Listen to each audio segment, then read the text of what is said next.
नमस्कार मेरे प्रिय विद्यार्थियों। आज मैं आपके सामने लेकर आई हूँ प्रथम वर्ष की पुस्तक राजनीतिक सिद्धांत और चिंतन। राजनीतिक सिद्धांत और चिंतन यह बीबी तायल की पुस्तक है बच्चों, और इसमें हम राजनीतिक सिद्धांत के बारे में और चिंतकों के बारे में हम अध्ययन करेंगे। और यह बीबी तायल की पुस्तक है। नई दिल्ली विश्वविद्यालय में यह चलती है और अपने संस्थान केंद्रीय संस्कृत विश्वविद्यालय में भी यह प्रथम वर्ष में चलती है। और इसके पब्लिशर हैं सुल्तान चंद एंड सन्स। और आज हम इसका अध्याय प्रथम राजनीति क्या है इसके बारे में हम चर्चा करेंगे। कि जैसा कि विद्यार्थी आप सभी को पता है कि राजनीति जैसे कि हम बोलचाल की भाषा में हम बात करते हैं राजनीति का अर्थ। राजनीति जिसका अगर हम संधि विच्छेद करें, राज प्लस नीति।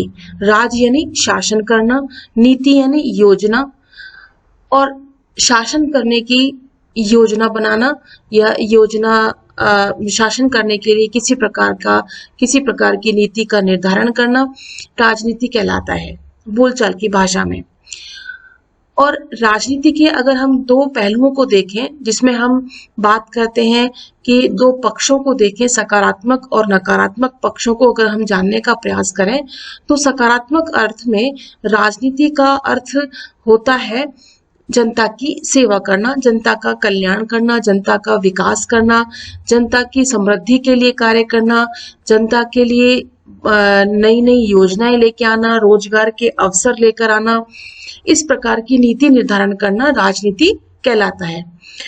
विद्यार्थियों, जैसा कि हम राजनीति के नकारात्मक अर्थ को हम देखें कि जैसे कि बोलचाल की भाषा में राजनीति को अधिकतर नकारात्मक अर्थ में ही स्वीकार किया गया है।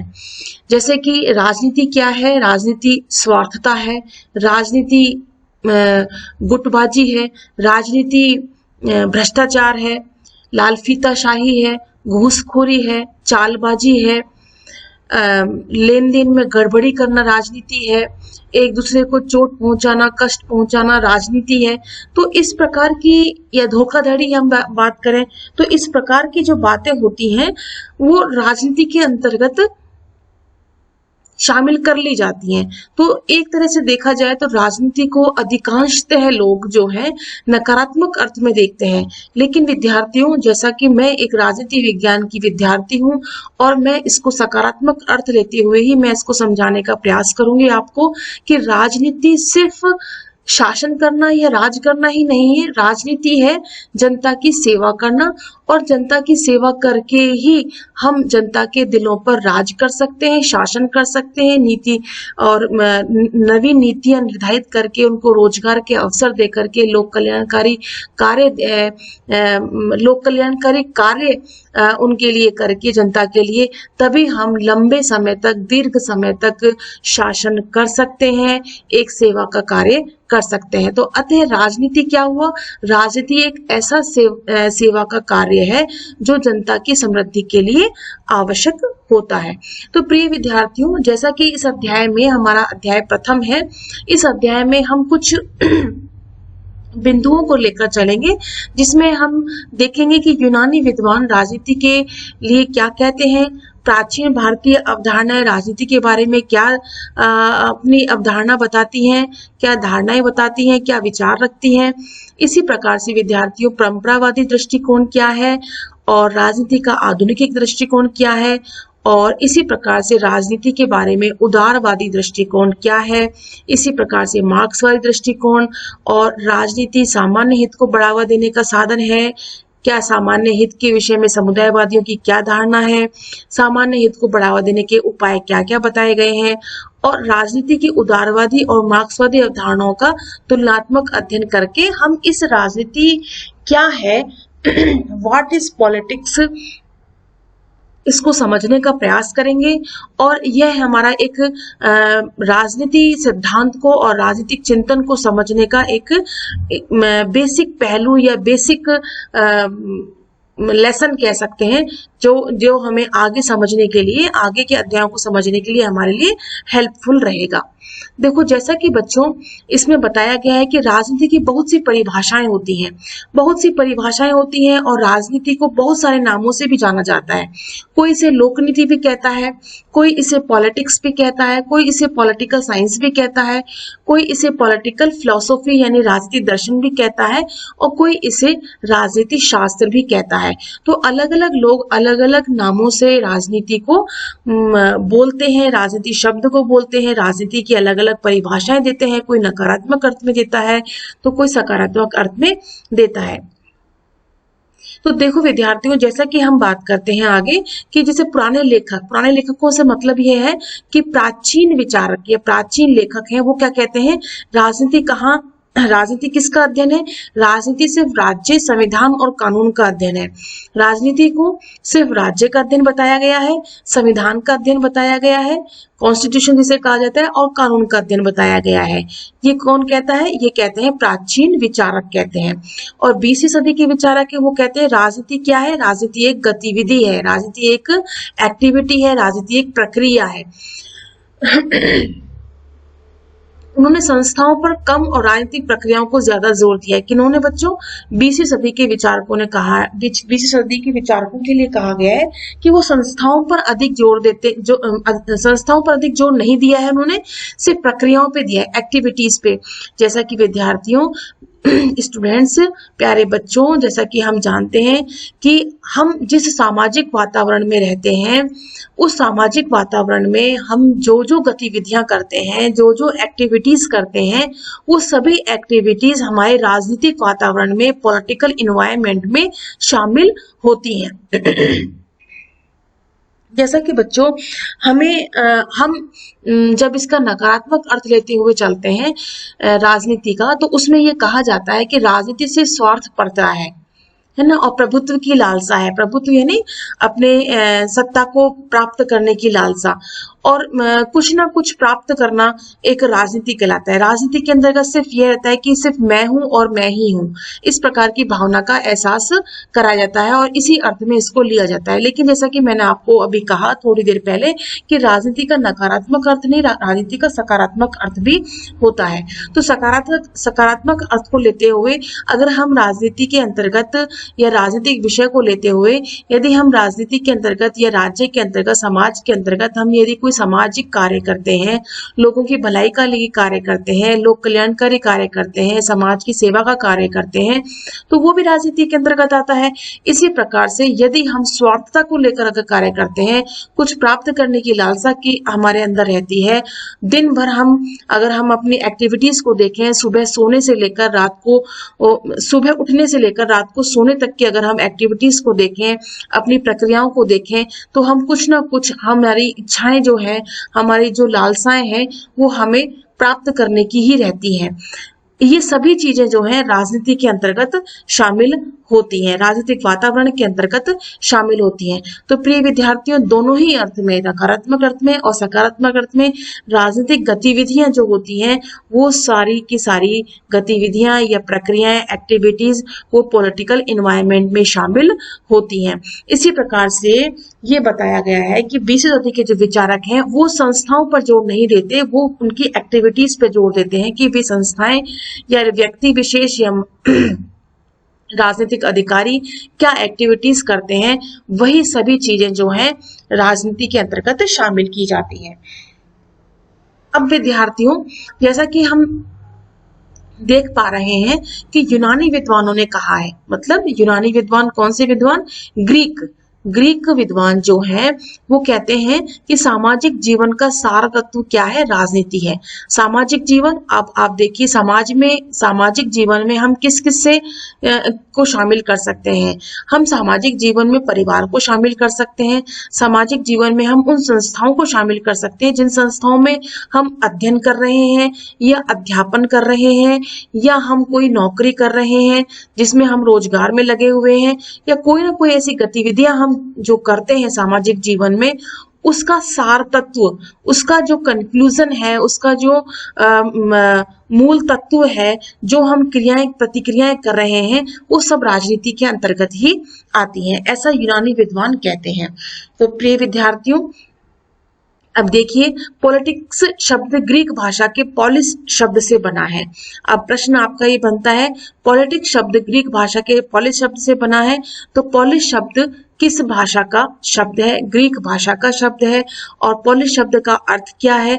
नगर राज्य इसका अर्थ है। नगर राज्य, सिटी स्टेट को पॉलिस कहा गया है।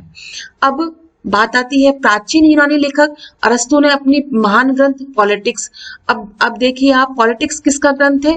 अरस्तु का ग्रंथ है। तो आपको ये भी याद रखना होगा, पॉलिटिक्स किसकी पुस्तक है? अरस्तु की। इन्होंने क्या कहा?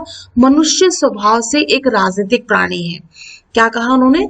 मनुष्य स्वभाव से एक राजनीतिक प्राणी है। Man is by nature A political animal. मनुष्य जो है एक ऐसा राजनीतिक प्राणी है जो अपने जीवन में राजनीतिक कार्य करता है, यानी कि या तो भलाई के कार्य करेगा या भलाई के कार्य नहीं करेगा, या लोक कल्याण के कार्य नहीं करेगा, किसी की सहायता का कार्य नहीं करेगा।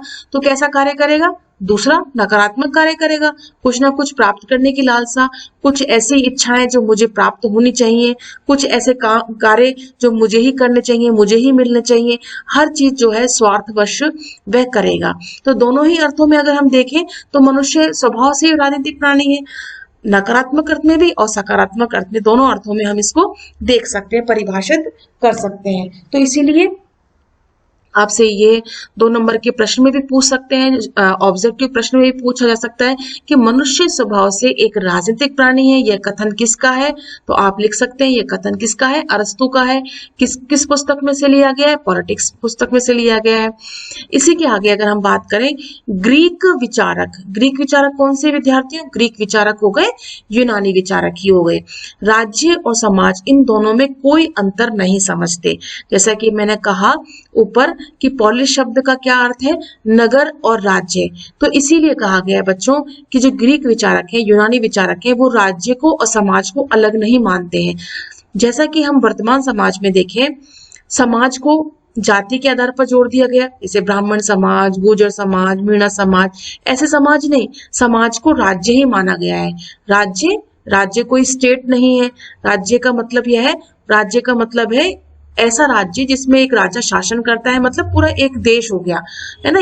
जो हमारा देश बना है, वो राष्ट्र जो बना है, वो विभिन्न राज्यों को मिला करके बना है। लेकिन यहाँ पे राज्य का क्या मतलब है? किसी राजा के द्वारा किसी राज्य में राजा के द्वारा किया जाने वाला शासन, वह राज्य कहलाएगा, है ना। राज्य और समाज दोनों को एक ही माना है। अब जैसे हम देखें, हम इस पुस्तक में जितने भी हम ये पढ़ेंगे, राज्य, समाज और राष्ट्र शब्द भी आएगा, देश शब्द भी आएगा, ये सभी एक दूसरे के पूरक ही हैं, है ना। ये कोई अलग अलग अर्थ लेकर के नहीं चल रहे हैं इसके अंदर, इनका एक ही अर्थ है और उसका अर्थ है राज्य। ठीक है, इन दोनों में कोई अंतर नहीं समझते, इन्होंने बताया। समाज में अपने लिए एक विशेष स्थान बना लेने की चाह, है ना, समाज में अपने लिए एक विशेष स्थान बना लेने की चाह, जीवन का विकास करने की लालसा और दूसरों से अपनी बात मनवा लेने की इच्छा, ये वे ही बातें हैं जिनसे लोग राजनीतिक रिश्तों में बंध जाते हैं। क्या समझ में आया बच्चों? इससे हमें ये समझ में मिलता है कि हम समाज में या राज्य में अपना एक स्टेटस बना लें, अपनी एक विशेष पहचान बना लें और जीवन में क्या करें? विकास करें। कोई भी बच्चा, कोई भी विद्यार्थी, कोई भी मनुष्य जीवन में अवनति तो नहीं करना चाहेगा, डिमोलाइज तो होगा नहीं। वो क्या करना चाहेगा? वो हमेशा आगे की ओर बढ़ेगा, विकास की ओर बढ़ना चाहेगा। ये उसकी लालसा हमेशा बनी रहेगी। और दूसरों से अपनी बात को मनवा लेना, किसी भी प्रकार की बात, चाहे वो हमारे हित में हो चाहे अहित में हो, हम अपनी बात को हर तरीके से मनवाने का प्रयास करते हैं। तो ये जो तीनों बातें इसमें जो बताई गई हैं, कौन कौन सी बताई गई है? एक विशेष स्थान बना लेने की चाह, जीवन का विकास करने की लालसा और दूसरों से बात मनवाने की इच्छा। ये सारी बातें जो होती हैं, जिनके साथ होती हैं, वो उनके साथ हमारे क्या जुड़े हुए होते हैं? हमारे उनके साथ विश्वास जुड़े हुए होते हैं। उन विश्वास के आधार पर ही हमारे रिश्ते उनसे बंधे हुए होते हैं। और उन रिश्तों को क्या कहा जाता है? उन रिश्तों को ही राजनीतिक रिश्ते कहा जाता है। फिर बात आती है, यूनानी विचारकों का मत है कि जीवन को अच्छा बनाने में किसका योगदान रहता है? परिवार का, शिक्षा संस्थाओं का, न्याय का, कानून का, सरकार का। ये सब महत्वपूर्ण भूमिका निभाते हैं और इसलिए ये सभी राजनीति के विषय हैं। जैसा कि हमने ऊपर बात करी कि सामाजिक जीवन का सार तत्व क्या है? राजनीति है। तो सामाजिक जीवन में कौन कौन आ गई? परिवार आ गया बच्चों, शिक्षा संस्थाएं आ गई, न्याय आ गया, न्याय यानी न्यायपालिका आ गई, कानून आ गया, है ना, व्यवस्थापिका आ गई, है ना, लेजिस्लेचर, और सरकार यानी कि एग्जीक्यूटिव, ये भी आ गया। ये सभी जो संस्थाएं हैं, परिवार से लेकर के सरकार तक जो भी संस्थाएं हमारे संपर्क में होती हैं, ये क्या करती हैं? ये हमारे जीवन को और उन्नत बनाती हैं और अच्छा बनाती हैं, बेस्ट ऑफ बेस्ट बनाती हैं। और ये इसीलिए इन सभी को क्या कहा जाता है? इन सभी को राजनीति के सब्जेक्ट कहा जाता है, राजनीति के विषय कहा जाता है, जो हमसे संबंधित होते हैं। और ये हमारे पूरे जीवन में, पूरे सामाजिक जीवन में, पूरे जीवनचर्या में हमेशा हमारे साथ विद्यमान होते हैं। इसीलिए कहा गया है कि सामाजिक जीवन का सार तत्व क्या है? पॉलिटिक्स, राजनीति ही सामाजिक जीवन का सार तत्व होता है। अब इसी को आगे हम समझते हैं वेपर के शब्दों में। CL वेपर, कौन? CL vapour. इन्होंने क्या कहा है? नगर राज्य ही उनका क्या था? चर्च यानी धर्म गुरु था, वही उनका विश्वविद्यालय था, वही उनका राज्य था। तो CL वेपर क्या कहना चाह रहे हैं? CL वेपर यह बताना चाह रहे हैं बच्चों कि नगर राज्य मतलब पॉलिस, है ना, जिसे क्या कहा गया है? राज्य या समाज, एक ही माना गया है ना। राज्य को वेपर कहते हैं कि मेरे लिए क्या है? वो गुरु है। कौन सा गुरु है? वो धर्म गुरु है। वही मेरा विश्वविद्यालय है, वही मेरा राज्य है। क्यों?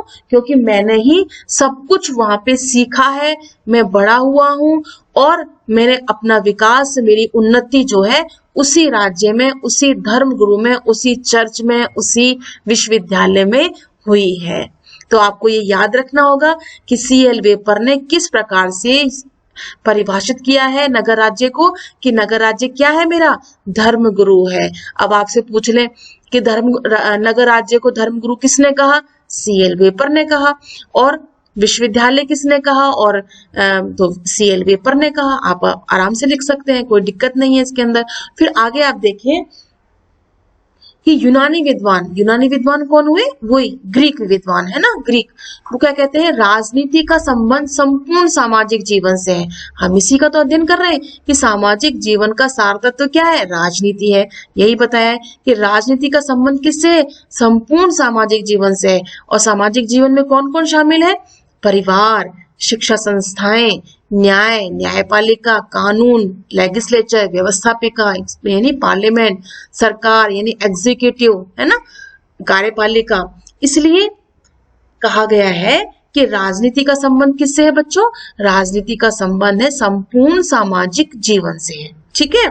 उसके बाद आगे आता है, उन्होंने यह भी कहा है कि जहां राज्य नहीं होता वहां दासता और बर्बरता का शासन होता है। किसने कहा है? यूनानी विद्वानों ने कहा है। यूनानी विद्वान कहते हैं कि जहां पे राज्य नहीं होगा, मतलब जहां पे सरकार नहीं होगी, जहां सत्ता नहीं होगी, जहां न्याय नहीं होगा, वहां क्या होगा? वहां दासता होगी, है ना। वहां हमें लोग क्या करेंगे? दास बनाएंगे। और क्या होगी? बर्बरता होगी यानी पशुता होगी। जहां बड़ी मछली छोटी मछली को खा जाती है, जो शक्तिशाली है वो निर्बलों को क्या बना लेगा? दास बना लेगा, गुलाम बना लेगा।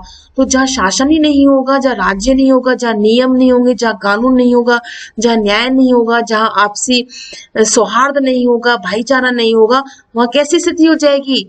आपस में मारपीट, बर्बरता और खून खराबा, इस तरह की स्थिति पैदा हो जाएगी। तो इसीलिए कहा है, यूनानी विद्वान क्या कहते हैं, यूनानी विद्वान कहते हैं कि सामाजिक जीवन का सार तत्व क्या है, राजनीति है। राज्य का होना बहुत जरूरी है। राजनीति शब्द जो है, पॉलिटिक्स शब्द जो है, किस भाषा से निकला है, वह है पोलिस। और पोलिस का क्या अर्थ है, नगर राज्य। और नगर राज्य ही नहीं होगा तो कैसी स्थिति हो जाएगी, दासता की, बर्बरता की, और सभी जगह पशुता ही पशुता स्थापित हो जाएगी। तो इसीलिए विद्यार्थियों कहा गया है कि यूनानी विद्वान कहते हैं, ग्रीक विद्वान कहते हैं कि सामाजिक जीवन क्या है, सामाजिक जीवन का सार तत्व क्या है, राजनीति है। और राजनीति के अंतर्गत ही हमारा सारा संपूर्ण सामाजिक जीवन समाहित है। ठीक है, अब इसके बाद हम आगे चलते हैं। हम देखते हैं प्राचीन भारतीय अवधारणाएं। प्राचीन भारतीय अवधारणाओं में हम बात करें तो राजनीति को क्या कहा गया है, राजा का धर्म, यानी राजधर्म कहा गया है। ठीक है, और दंड नीति कहा गया है, अथवा मतलब और। राजनीति को क्या कहा गया है, राजधर्म। राजनीति क्या है, राजा का धर्म, और राजनीति क्या है, दंड नीति। जो अपराधी है, जिसने चोरी चकारी करी है और गुंडागर्दी करी है, हत्याएं करी है, तो राजा का क्या धर्म है, राजा का धर्म है कि उसे दंड दे। राजा की नीति कैसी होनी चाहिए, ऐसी होनी चाहिए कि उसे सबक सिखा सके। तो ये किसने कहा है, ये हमारे भारतीय प्राचीन विचारकों ने कहा है। क्या कहा है कि राजनीति क्या है, राजा का धर्म है। तो आप देखो बच्चों, आप प्राचीन भारत में राजनीति का अध्ययन काफी विकसित अवस्था में था। प्राचीन भारतीय आचार्यों में कौन आते हैं, मनु आते हैं, बृहस्पति आते हैं, शुक्र आते हैं और कौटिल्य आते हैं। और भी बहुत सारे आते हैं, याज्ञवल्क्य जी भी आते हैं, बहुत सारे आते हैं। तो इसी प्रकार से उन्होंने क्या कहा है कि राजनीति को राजधर्म और दंड नीति का नाम दिया है। और महाभारत के शांति पर्व में इसे राजधर्म कहा गया है। राजधर्म शब्द इस बात की ओर संकेत करता है कि राजा अथवा शासक भी धर्म से बंधे हुए थे, कोई भी धर्म से ऊपर नहीं था। ऐसा नहीं है, इसमें यह बताया गया है कि अगर राजा किसी राज्य में शासन कर रहा है तो वह सर्वोपरि नहीं है। सर्वोपरि क्या है, सर्वोपरि है राज्य का धर्म। धर्म ही सर्वोपरि है। धर्म से बाहर रह करके वह राजा कोई भी नीति का निर्धारण नहीं करेगा, कोई भी ऐसा कार्य नहीं करेगा जो जनता के लिए दुखदायी हो। इसी प्रकार से बच्चों, महाभारत, अर्थशास्त्र, अर्थशास्त्र किसका है बच्चों, अर्थशास्त्र कौटिल्य का। अभी आएगा, देखो अभी आप उसको अंडरलाइन कर लेना या स्क्रीनशॉट ले लेना। अर्थशास्त्र, धर्मशास्त्र जहां सामान्य नागरिकों के कर्तव्यों का उल्लेख करते हैं, वहीं वे राजाओं के धर्म के संबंध में भी मौन नहीं है। शासक के मूल कर्तव्य क्या है, पापियों को सजा देना।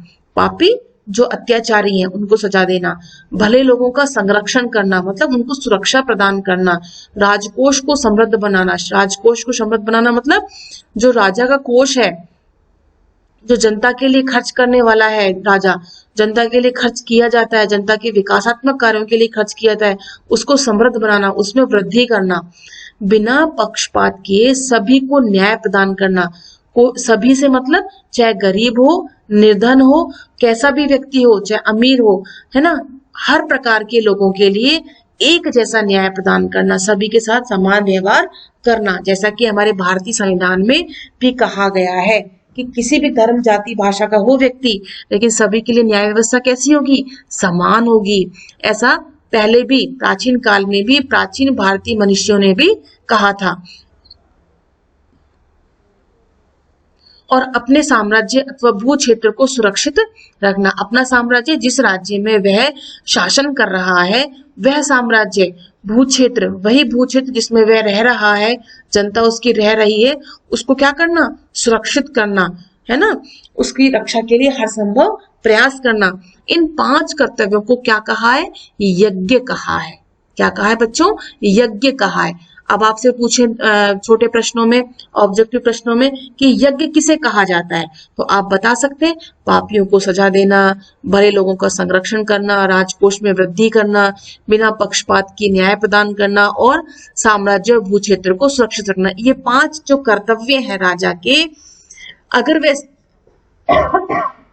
सही प्रकार से उसको निभाता है अपने उत्तरदायित्वों को पूरा करता है बच्चों, तो क्या कहलाएगा? वे क्या कहलाएंगे? यज्ञ कहलाएगा, है ना, वह यज्ञ कहलाएगा।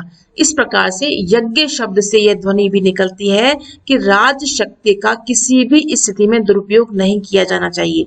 मतलब राजा जो है अपनी इस शक्ति का दुरुपयोग कभी नहीं कर सकता है, अर्थात राजा धर्म से ऊपर है ही नहीं।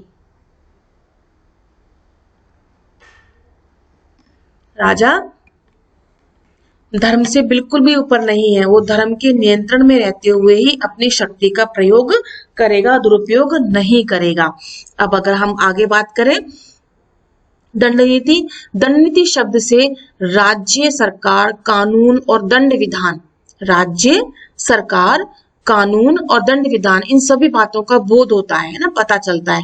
राज्य न केवल कानून और व्यवस्था की स्थापना करता है, बल्कि वह कला और विद्या के विकास तथा जन कल्याण को बढ़ावा देने का उपकरण बन सकता है। क्या मतलब हुआ कि राज्य न केवल कानून और व्यवस्था की स्थापना करता है, मतलब राज्य जो होता है यानी राजा जो होता है वो कानून को स्थापित नहीं करेगा बल्कि कला और विद्या का भी विकास करेगा। मतलब जो हमारा आर्ट, जो व्यक्तियों में, मनुष्यों में, वहां की जनता में जो आर्ट है, कला है ना, उसका भी विकास करेगा और विद्या ज्ञान का भी विकास करेगा और जन कल्याण को बढ़ावा देने का उपकरण भी बनेगा। जनता के कल्याण के लिए भी हर संभव योजना तैयार करेगा, उसके विकास के लिए कार्य करेगा बच्चों। इसलिए इन आचार्यों ने दंड विधान को राजनीति का जरूरी तत्व बताया है। ठीक है, कौटिल्य ने राजनीति को अर्थशास्त्र का नाम बताया। जैसे देखो मैंने अभी ऊपर कहा था ना आपसे, अभी आएगा अर्थशास्त्र किसकी रचना हो गई? अर्थशास्त्र रचना हो गई कौटिल्य की। बच्चों आज अगर हम बात करें अर्थशास्त्र जो शब्द है वर्तमान में इसको इकोनॉमिक्स कहा जाता है, लेकिन हम कौटिल्य की अर्थशास्त्र की यदि हम बात करते हैं बच्चों तो वह अर्थशास्त्र इकोनॉमिक्स बिल्कुल भी नहीं है। अर्थ मतलब क्या होता है? भूमि, भूमि पे जो शासन करता है या भूमि का विकास जो करता है, भूमि को जो समृद्ध बनाता है, भूमि को जो एक निश्चित भूभाग पे जो भूमि बसी हुई है उसको उन्नत करने के लिए जो हर संभव प्रयास राजा करता है उसे अर्थशास्त्र कहा गया है। ठीक है, अब देखो कैसे परिभाषित किया है। कौटिल्य के अनुसार मनुष्यों से बसी हुई भूमि अर्थ है। हम इंग्लिश में अर्थ कहते हैं ना भूमि को, तो देखो इंग्लिश में जो अर्थ शब्द है वो कितने प्राचीन समय से, कौटिल्य कालीन समय से उसको अर्थ कहा गया है ना।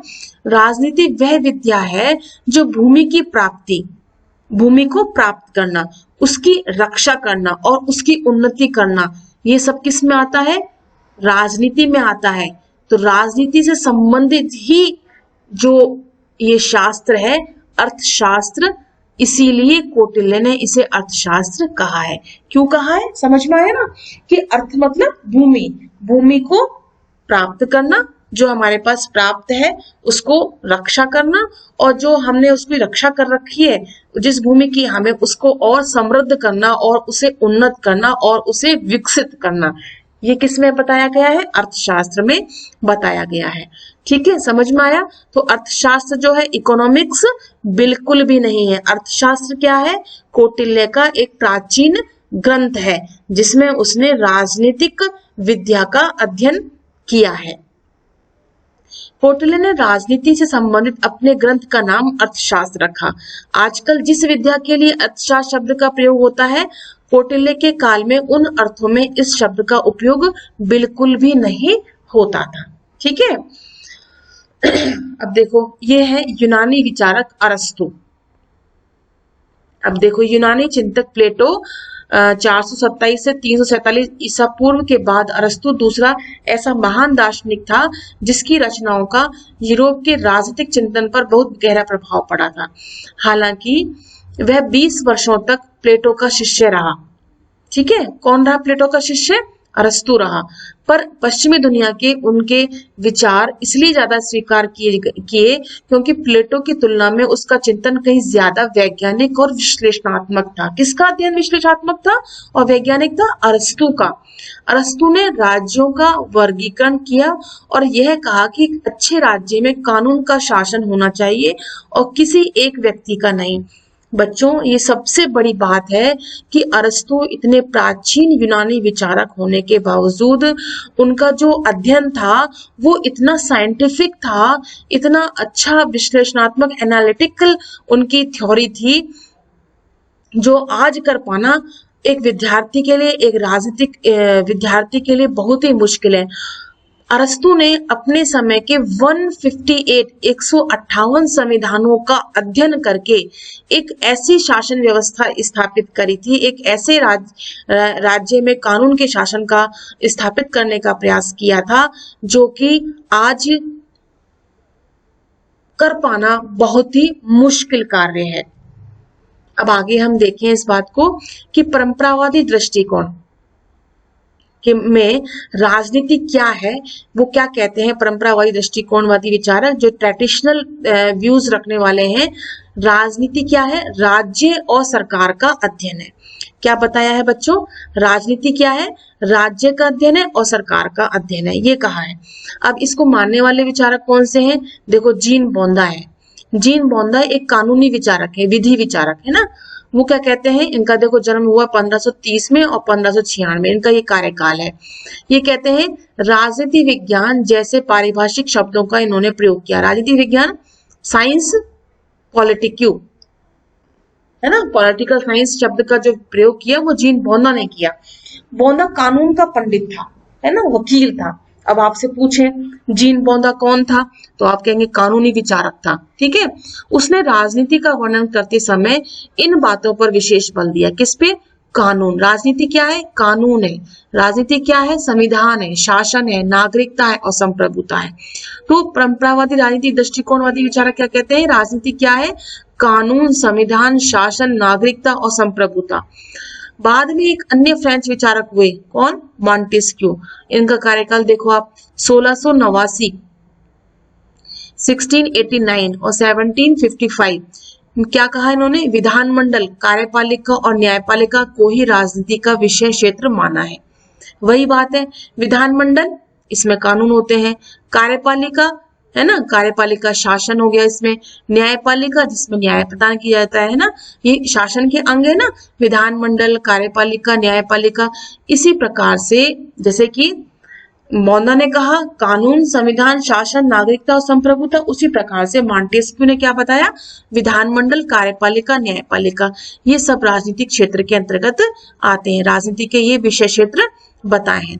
19वीं सदी और 20वीं सदी के शुरू में राज्य, सरकार और कानून के अध्ययन पर विशेष बल दिया गया। कब दिया गया? 19वीं और 20वीं सदी में, कि राजनीति क्या है? राज्य का अध्ययन है, सरकार का अध्ययन है, कानून का अध्ययन है। इंग्लैंड और अमेरिका और फ्रांस में कई ऐसे विद्वान भी हुए जिन्होंने राज्य और सरकार को ही राजनीति का विषय वस्तु माना।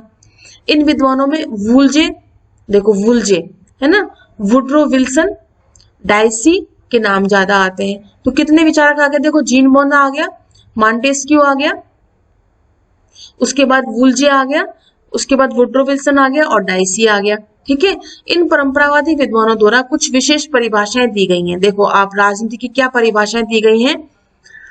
फ्रेंच विचारक हैं पॉल जेने, क्या कहते हैं? राजनीति समाज विज्ञान की वह शाखा है। किसकी? समाज विज्ञान की वह शाखा है जिसमें राज्य के आधार तथा शासन के सिद्धांतों का विवेचन किया जाता है। अब देखो कितना आसान है। राजनीति क्या है? समाज विज्ञान। समाज में कौन होता है? परिवार होते हैं, शिक्षक संस्थाएं होती हैं, है ना, विद्यालय, विश्वविद्यालय, हम जहाँ नौकरी करते हैं वो संस्थाएं, सभी चीजें हो गई, और सरकार हो गया। तो जिसमें क्या हो गया? राज्य के आधार तथा शासन के सिद्धांतों का अध्ययन होता है। तो जिस समाज में हम रह रहे हैं, तो राज्य ने हमारे लिए जो नियम बनाए हैं, जो हमारे लिए सिद्धांत बनाए हैं, उन्हीं का अध्ययन ही तो हुआ। तो राज्य का अध्ययन हो गया और शासन के सिद्धांतों का अध्ययन हो गया। ठीक है, अब कितनी आसान परिभाषा है। एक बार फिर मैं आपको बताती हूँ कि राजनीति क्या है। राजनीति समाज विज्ञान की वह शाखा है। किसकी? Social science. सोशल साइंस, समाज क्या होता है? जिस सामाजिक वातावरण में हम रहते हैं, उस सोशल साइंस की वह शाखा है जिसमें राज्य के आधार, राज्य जो नीतियां में हमारे लिए बनाता है, और शासन के सिद्धांत, शासन के जो सिद्धांत होते हैं, उनका विवेचन करना ही क्या है? राजनीति है। ये किसने कहा? पॉल जेने ने कहा। अब आता है F.J. गुडनो। F.J. गुडनो क्या कहते हैं? वो कहते हैं राजनीति शब्द से राज्य की क्रियाओं का बोध होता है। किसका बोध होता है? राजनीति शब्द से राज्य की क्रियाओं का। जैसे कि हमने पहले प्रारंभ में पढ़ा था कि राजनीति क्या है? राजनीति एक गतिविधि है ना? तो राजनीतिक गतिविधि है। कौन सी गतिविधि? राज्य के द्वारा की गई गतिविधि। क्रियाएं क्या होती हैं बच्चों? क्रियाएं गतिविधि, एक्टिविटीज तो होती है, क्रियाएं प्रतिक्रियाएं सब। तो राजनीतिक शब्द क्या है? राज्य की क्रियाओं का बोध होता है, जिसमें राज्य की इच्छा की अभिव्यक्ति भी शामिल होती है, और राज्य अपनी इच्छा की अभिव्यक्ति सरकार विशेषकर विधानमंडल के माध्यम से करता है। और इस प्रकार से राजनीति का संबंध किससे हो गया? राज्य और सरकार से हो गया, दोनों से हो गया। तो क्या बताया है इसमें? इसमें बताया है कि राजनीति शब्द क्या है? राज्य के द्वारा की गई क्रियाएं प्रतिक्रियाएं ही क्या है? राजनीति है। जिसमें क्या शामिल होता है? राज्य की इच्छा शामिल होती है। और इच्छा क्या अभिव्यक्त करती है? इच्छा को कौन अभिव्यक्त करता है? सरकार, विधानमंडल मानी संसद करती है। तो ये क्या है? राज्य और सरकार दोनों चीजें तो है, राज्य है और सरकार, इन दोनों का आपस का अध्ययन जो क्या कहलाएगा? दोनों का अध्ययन राजनीति कहलाएगा। आसान है ना? अब देखो, सर फ्रेडरिक पोलक है, वो क्या कहते हैं? राजनीति के विषय में दो बातें की इन्होंने। एक तो कहा है सैद्धांतिक राजनीति, एक कहा है इन्होंने व्यवहारिक यानी प्रयोगात्मक राजनीति। सैद्धांतिक राजनीति को थ्योरेटिकल पॉलिटिक्स और व्यवहारिक या प्रयोगात्मक राजनीति को प्रैक्टिकल यानी अप्लाइड पॉलिटिक्स का है।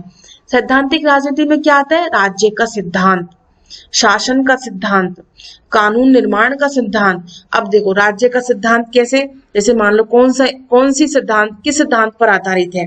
शासन का सिद्धांत, जैसे कि संस्थात्मक शासन व्यवस्था है ना? राज्य का सिद्धांत कैसा होगा हमारा? विकेंद्रीकृत शासन व्यवस्था हो गई। कानूनी निर्माण की प्रक्रिया कैसी हो गई हमारी? एकीकृत पिरामिड अनुसार हो गई। इन सब का अध्ययन क्या कहलाएगा? इन सब का अध्ययन कहलाएगा राजनीति, सैद्धांतिक राजनीति कहलाएगी। ठीक है। उसी के बाद ही यदि हम आगे बात करें व्यवहारिक राजनीति, व्यवहारिक राजनीति में क्या आता है? राज्य के कार्य व्यापार यानी स्टेट इन एक्शन। राज्य क्या क्या क्रिया प्रतिक्रियाएं करता है? ऐसे सरकार के विभिन्न रूप कौन से हुए? ऐसे कार्यपालिका, व्यवस्थापिका, न्यायपालिका। ठीक है, वो क्या कार्य करती हैं, क्या क्रियाएं करती हैं, क्या नीतियां बनाती हैं, क्या नीतियों को लागू करती हैं, और कितनी न्याय व्यवस्था है। ये सभी चीजें जो हैं सरकार के विभिन्न रूपों में आ जाती है। इस प्रकार से सरकार के कार्य क्या होते हैं? जनता का कल्याण करना, जनता के लिए आगे से आगे अपॉर्चुनिटीज लेकर आना, रोजगार के अवसर लेकर आना, उनके लिए नीतियां निर्धारित करना, है ना? आगे से आगे उनके लिए कुछ ना कुछ ऐसी व्यवस्थाएं करना जिससे कि वो अपना जनता का विकास कर सके और देश का विकास भी कर सके। प्रशासन में प्रशासनिक सेवाएं, सिविल सर्विसेज, है ना, एडमिनिस्ट्रेटिव सर्विसेज की भी व्यवस्थाएं करना। विधि निर्माण यानी कानून का निर्माण करना। न्यायालयों की विधि निर्माण समझ में ना, कानून का निर्माण कौन करता है? संसद करती है, विधानमंडल करता है। न्यायालयों की कार्यप्रणाली, न्यायालयों की कार्यप्रणाली क्या होती है कि जैसे कि सुप्रीम कोर्ट है, उच्चतम न्यायालय है, उच्च न्यायालय है ना, जिला न्यायालय है, अधीनस्थ न्यायालय है। ये सभी न्यायालय क्या है? इनकी अपनी एक कार्य प्रणाली है, इनके सबके अपने अपने कार्य हैं कि कौन कौन से कार्य, कौन कौन सा न्यायालय जो है उनको देख सकता है। और राज्य में जो आपराधिक प्रवृत्तियां हैं उससे संबंधित उन लोगों को न्याय प्रदान करना। राजनय अथवा कूटनीति, राजनय अथवा कूटनीति का क्या मतलब होता है बच्चों? राजनय अथवा कूटनीति से मतलब इतना सा आप समझ लीजिए कि इससे संबंध है कि अंतर्राष्ट्रीय स्तर पर एक राष्ट्र का दूसरे राष्ट्र से किस प्रकार से कूटनीतिक वार्ताएं करना, कूटनीतिक संबंध स्थापित करना, सौहार्द संबंध स्थापित करना, आर्थिक संबंध स्थापित करना, ये सभी चातुर्यतापूर्ण तरीके से किया जाता है। अब युद्ध, शांति और अंतर्राष्ट्रीय संधियां, है ना, एक देश का दूसरे देश के साथ युद्ध भी हो सकता है, और शांति बनाए रखना और अंतर्राष्ट्रीय समझौते व संधियां करना, ये सभी जो कार्य व्यापार हैं, मतलब ये क्या हुआ? राज्य के कार्य व्यापार, स्टेट इन एक्शन। ये जितने भी कार्य व्यापार बताए गए हैं नीचे, है ना, ये सारे कार्य व्यापार किस में आ जाएंगे? व्यवहारिक राजनीति में आ जाएंगे। तो सर फ्रेडरिक पोलक, अब आपसे पूछे सर फ्रेडरिक पॉलक ने राजनीति के विषय क्षेत्र को कितने भागों में बांटा है? 2 भागों में बांटा है। कौन सा? सैद्धांतिक राजनीति और व्यवहारिक राजनीति। सैद्धांतिक राजनीति में क्या आ जाएगा? सैद्धांतिक राजनीति में आ जाएगा राज्य के सिद्धांत, शासन के सिद्धांत और कानून निर्माण के सिद्धांत। और व्यवहारिक राजनीति में क्या आ जाएगा? राज्य के कार्य व्यापार आ जाएंगे। और राज्य के कार्य व्यापार के अंतर्गत वे सभी कार्य व्यापार आएंगे, वे सभी क्रिया प्रतिक्रियाएं आएंगी जो राज्य के अंदर भी होती है और जो राज्य के बाहर या एक राज्य का दूसरे राज्यों के साथ होता है। जैसे सरकार के विभिन्न रूप हो गए, सरकार के कार्य हो गए, प्रशासन हो गया, प्रशासनिक सेवाएं हो गई, और विधि निर्माण यानी कानून निर्माण हो गया, न्यायालयों की कार्य प्रणाली हो गई, राजनय कूटनीतिक संबंध हो गए, है ना। राजनय कूटनीति एक ही बात है, डिप्लोमेसी, है ना। युद्ध, शांति, अंतर्राष्ट्रीय संधियां, ये सभी चीजें इसके अंतर्गत समाहित हो जाती हैं। तो इस प्रकार से बच्चों हमने क्या देखा? हमने यह देखा कि परंपरावादी दृष्टिकोणवादी विचारक जो है वो क्या कहते हैं कि राजनीति कहाँ तक सीमित है? राजनीति राज्य और सरकार के अध्ययन तक ही सीमित है। तो इस प्रकार से हमने 3 अवधारणाएं देखी। कौन कौन सी अवधारणाएं देखी? हमने यूनानी विचारकों की अवधारणाएं देखी और हमने देखा कि यूनानी विचारक जो है राजनीति को क्या कहते हैं, है ना, राजनीति क्या है। उसके बाद हमने इसमें देखा, देखो राजनीति क्या है? राजनीति सामाजिक जीवन का सार तत्व है। फिर उसके बाद हमने ये देखा कि प्राचीन भारतीय अवधारणा क्या कहती है कि राजनीति को राजधर्म और दंड नीति तक माना है, जिसमें अर्थशास्त्र की बात की है कौटिल्य ने, है ना। और इसमें हमने पढ़ा था अरस्तु ने, जो प्लेटो के जो थे शिष्य अरस्तु, जिन्होंने राजनीति विज्ञान को एक वैज्ञानिक विश्लेषण प्रदान किया। ठीक है। फिर तीसरा हमने ये पढ़ा कि परंपरावादी दृष्टिकोणवादी विचारक है वो क्या कहते हैं? राजनीति राज्य और सरकार का अध्ययन है। ठीक है। अब हम अगले वीडियो में मैं आपको समझाने का प्रयास करूंगी कि राजनीति के बारे में या राजनीति क्या है, इसके बारे में आधुनिक धारणाएं जो है या आधुनिक अवधारणाएं जो है वो क्या कहती हैं कि राजनीति क्या है, जिसमें जैसे उदारवादी, मार्क्सवादी, शक्तिवादी, समुदायवादी विचारक आते हैं, वो क्या कहते हैं कि राजनीति क्या है।